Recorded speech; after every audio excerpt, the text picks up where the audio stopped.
Story के starting में हम एक स्टूडेंट को देखते हैं जिसका नाम किम मिन है।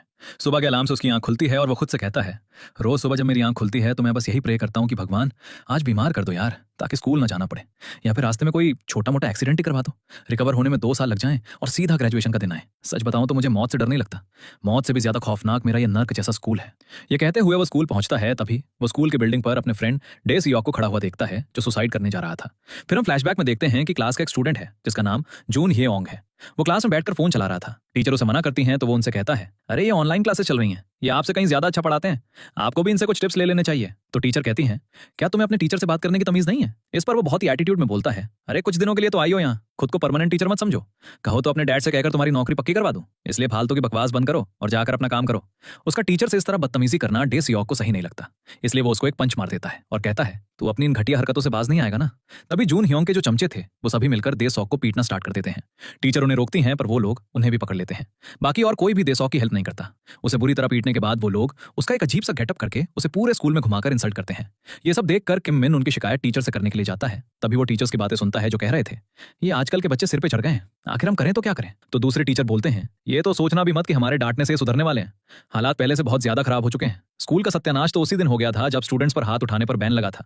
मेरा तो इन्हें पढ़ाने का जरा भी मन नहीं करता। ऊपर वाले का शुक्र मनाओ कि किसी स्टूडेंट ने अब तक हमें कैंची नहीं घोपी है। याद है ना 2 साल पहले क्या हुआ था, एक टीचर का ऐसे ही मर्डर कर दिया गया था। कल को हमारा भी नंबर आ सकता है, इसलिए मैं तो इन बच्चों के मुंह ही नहीं लगता। इसके बाद सीन वापस से प्रेजेंट में आता है जहां डे सियोक बिल्डिंग से कूदकर सुसाइड कर लेता है। उसका खून बहता हुआ सीधा किम मिन के पैरों तक आ जाता है, जो देखकर वो बहुत ही ज्यादा डर गया था। कुछ देर बाद स्कूल में पुलिस आती है तो किम मिन को लगता है कि शायद अब डे सियोक को जस्टिस मिलेगा और इन शैतानों को पनिशमेंट मिलेगी, लेकिन ऐसा नहीं होता। प्रिंसिपल पुलिस को रिश्वत देकर इस केस को बंद करवा देते हैं क्योंकि जून हियोंग एक पॉलिटिशियन का बेटा था। डे सियोक के बाद जून हियोंग और उसके चमचे वापस से किम मिन को परेशान करने लग जाते हैं और उससे कहते हैं, तुम लोगों को क्या लगा था बे कि पुलिस आएगी, हमसे पूछताछ करेगी, हमें उठा ले जाएगी और तुम लोग यहाँ आराम से ऐश करोगे? ये बात अपने दिमाग में अच्छे से बिठा लो कि यहाँ कभी कुछ नहीं बदलने वाला।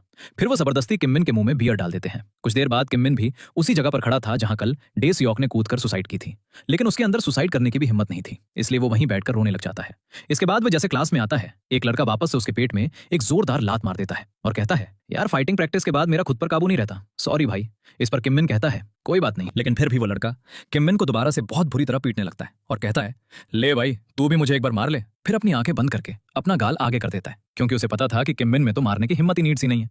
पर तभी उसके गाल पर एक जोरदार तमाचा पड़ता है जिससे उसका सिर घूम जाता है और वो आंखें खोलकर देखता है तो सामने कोई और ही खड़ा था, जो कि इस ड्रामा का मेन लीड वाजिन है और ये स्पेशल फोर्स कमांडर रह चुके हैं। वो लड़का वाजिन की तरफ देखकर कहता है, अभी अभी तूने मुझे मारा ना, साले तू है कौन? ये कहते हुए वो उनकी तरफ जाता है। तभी वाजिन बोलता है, बड़ों से बात करते वक्त तमीज नहीं भूलते बेटा। ये बोलकर वो उसके गाल पर एक और जोरदार तमाचा मार देता है। इस पर वो लड़का उस पर हाथ उठाने के लिए उनकी तरफ बढ़ता है और वाजिन दोबारा उसे इस तरह मारता है कि वो कुछ दूर तक फिसलते हुए जाता है और बेहोश हो जाता है। उसके पास आकर वाजिन कहता है, स्कूल आकर पढ़ाई किया करो, ये गुंडागर्दी नहीं। तभी वहां जुन हियोंग आ जाता है और उसे पूछता है, तुम कौन हो बे? तो वाजिन कहता है, मैं स्कूल का नया टीचर हूँ। जुन हियोंग बोलता है, अच्छा तो तुम टीचर हो, पर तुम्हें पता होना चाहिए कि टीचर बच्चों पर हाथ नहीं उठा सकते। चलो सब लोग इसका वीडियो शूट करो। सब लोग उनका वीडियो शूट करने लग जाते हैं और वीडियो के बीच में भी वाजिन उनकी और भी पिटाई कर देता है और कहता है, थोड़ा अच्छे एंगल से शूट करना, आजकल ऐसी रील्स बहुत वायरल होती हैं। तभी वहां पर प्रिंसिपल आ जाते हैं और वाजिन को रोककर पूछते हैं, कौन हो तुम? तो वाजिन अपना आइडेंटिटी कार्ड दिखाकर बताता है, मैं एजुकेशन राइट प्रोटेक्शन ब्यूरो का इंस्पेक्टर हूँ। तो प्रिंसिपल चिल्लाते हुए कहते हैं, तो क्या एक टीचर स्टूडेंट पर इस तरह हाथ उठा सकता है? तो वाजिन कहता है, इस ब्यूरो ने मुझे पूरी पावर दे रखी है कि मेरे पढ़ाने और सिखाने के तरीके पर कोई उंगली नहीं उठा सकता। जो स्टूडेंट बातों से समझेगा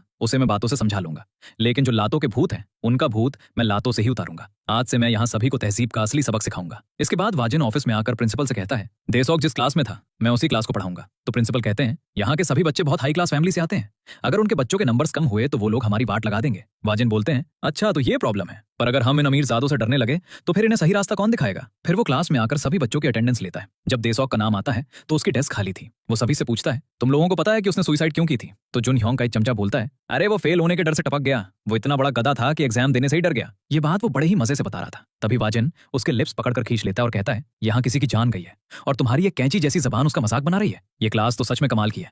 हमारा ब्यूरो तुम्हारे जैसे नमूनों की ही तलाश में था। अब तुम सब चुपचाप पुशअप की पोजीशन में आ जाओ, मैं सिर्फ 3 तक गिनूंगा। ये बोलकर वो सीधा 3 बोल देता है। बच्चे पुशअप की पोजीशन में आ जाते हैं, लेकिन जून हियोंग उन्हें डांट कर अपनी सीट पर बैठने को बोलता है और वाजिन से कहता है, ये सब तुमसे ज्यादा मुझसे डरते हैं। तो वो कहता है, वाह तब तो मेरा काम और भी आसान हो गया। इसका मतलब अगर मैं तुम्हें डरा दूं तो बाकी सब तो खुद ही लाइन पे आ जाएंगे।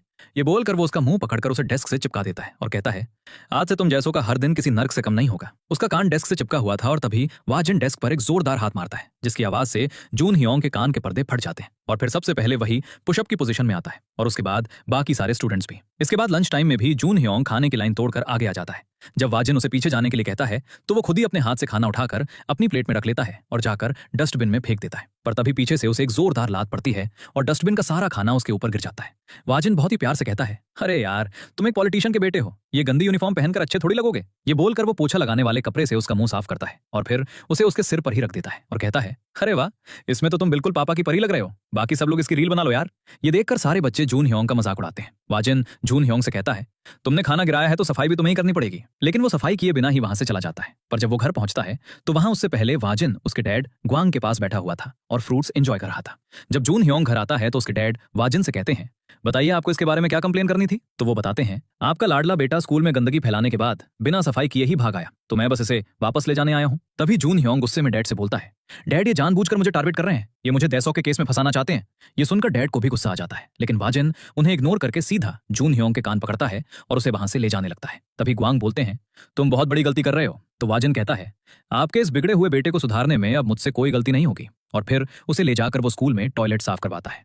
साफ करते हुए जून ह्योंग टॉयलेट में अपना सिर लड़ा लेता है। थोड़ी देर बाद ग्वांग स्कूल आते हैं और वाजिन से कहते हैं, मेरे बेटे के सिर पर ये चोट कैसे लगी। तो वो कहता है, मैंने उसे सिर्फ टॉयलेट साफ करने के लिए कहा था, अपना सिर फोड़ने के लिए नहीं। इस पर ग्वांग बोलते हैं, तो क्या उसने तुम्हें फंसाने के लिए सब नाटक किया। वाजिन बोलते हैं, जी हाँ, बिल्कुल ऐसा ही किया, क्योंकि अगर मैं मारता ना तो चोट इतनी मामूली नहीं होती। इस पर ग्वांग अपने गुस्से को कंट्रोल करते हुए कहते हैं, लगता है तुम्हें किसी का डर नहीं है। तो वाजिन बोलते हैं, अगर एक डॉक्टर अपने पेशेंट से डरेगा तो उसका इलाज कैसे करेगा। एक लॉयर अगर अपने क्लाइंट से डरेगा तो उसका बचाव कैसे करेगा। वैसे ही एक टीचर अगर स्टूडेंट से डर जाए तो उन्हें सिखाएगा क्या। तो ग्वांग बोलते हैं, अगर मैंने इस मैटर में हाथ डाला तो याद रखना, इसका अंजाम बहुत बुरा होगा। वाजिन कहता है, ERPB एक नेशनल ब्यूरो है, आपको पूरे देश से लड़ना पड़ेगा। दूसरी तरफ जून ह्योंग और उसके चमचे वापस से किम मिन को मारने में लगे हुए थे, ये बोलकर कि उसने ही एजुकेशन ब्यूरो में कंप्लेन करके वाजिन को यहाँ बुलाया है। उन लोगों से मार खाने के बाद किम मिन टेरेस पर जाकर खड़ा हो जाता है। वो वहां से कूदने की हिम्मत कर रहा था, तभी पीछे से वाजिन उसे पकड़ लेता है और कहता है, अब तुम्हारी जान मेरे हाथों में है, बोलो बचा लो या नीचे फेंक दूं। लेकिन वो बहुत ज्यादा डर रहा था और कहता है, प्लीज मुझे बचा लो यार। तो वो उसे पीछे की तरफ फेंकता है और फिर उसे ग्राउंड में ले जाकर कहता है,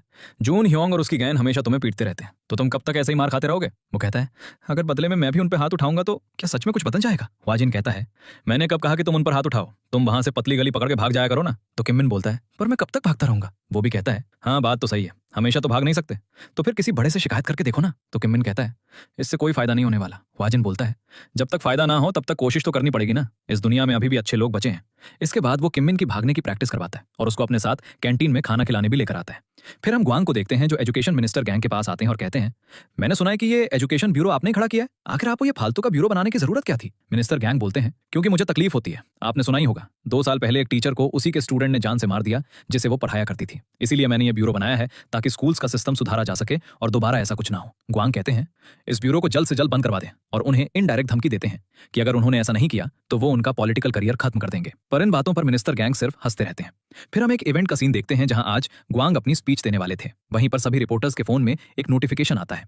तभी ग्वांग वहां आ जाते हैं तो सभी रिपोर्टर बहुत ही गुस्से में उनसे पूछने लगते हैं, क्या ये सच है कि आपने चुनाव लड़ने के लिए रिश्वत दी है और आप अपनी ही सेक्रेटरी को सेक्सुअली हरास करते रहे हैं।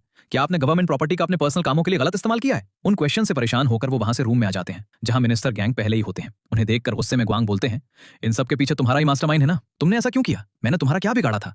तो मिनिस्टर गैंग बोलते हैं, आपके बेटे को सबक सिखाने के लिए आपकी बर्बादी बहुत जरूरी थी, काश आपने अपने बेटे की परवरिश पे थोड़ा ध्यान दिया होता। ये बोलकर वो वहां से चले जाते हैं। ये पूरा मैटर सोशल मीडिया पर जल्दी वायरल हो जाता है। ये न्यूज मिनिस्टर गैंग और वाजिन भी देखते हैं। वाजिन उनसे बोलता है, ये बहुत जल्दी एक बड़ा पॉलिटिकल इशू बनने वाला है, आप तैयार तो है ना इसके लिए। वो कहते हैं, तुम बस अपना काम जल्दी खत्म करो, मैं हर गोली खाने के लिए तैयार हूं। इस पर वाजिन स्माइल करके कहता है, कभी जिंदगी में असली गोलियां खाई भी हैं, एक गोली भी सही जगह लग गई ना तो सीधे ऊपर जाओगे। तो मिनिस्टर गैंग बोलते हैं, अरे मुहावरा है यार, कोई सच में थोड़ी ना मुझे गोली मारने आ रहा है। तो वाजिन कहता है, मैं भी तो बस मजे ले रहा था। दूसरी तरफ हम जून ह्योंग को देखते हैं। वो जिन चमचों के साथ मिलकर दूसरों को परेशान किया करता था, उसका बुरा टाइम आने पर वो चमचे उसे ही परेशान करने में लगे हुए थे। इसीलिए वो पूरे स्कूल में केरोसिन डाल देता है और जलाने की कोशिश करता है। पर तभी वाजिन वहां आ जाता है और उससे कहता है, तुम्हें अपनी घटिया हरकतों का जरा सा भी पछतावा नहीं है ना। ये बोलकर वो अपना लाइटर जलाता है, जो देख जून ह्योंग बहुत ही डर जाता है। तो वाजिन कहता है, अब डर क्यों रहे हो बे, तुम भी तो आग लगाना चाहते थे ना, लो लग गई।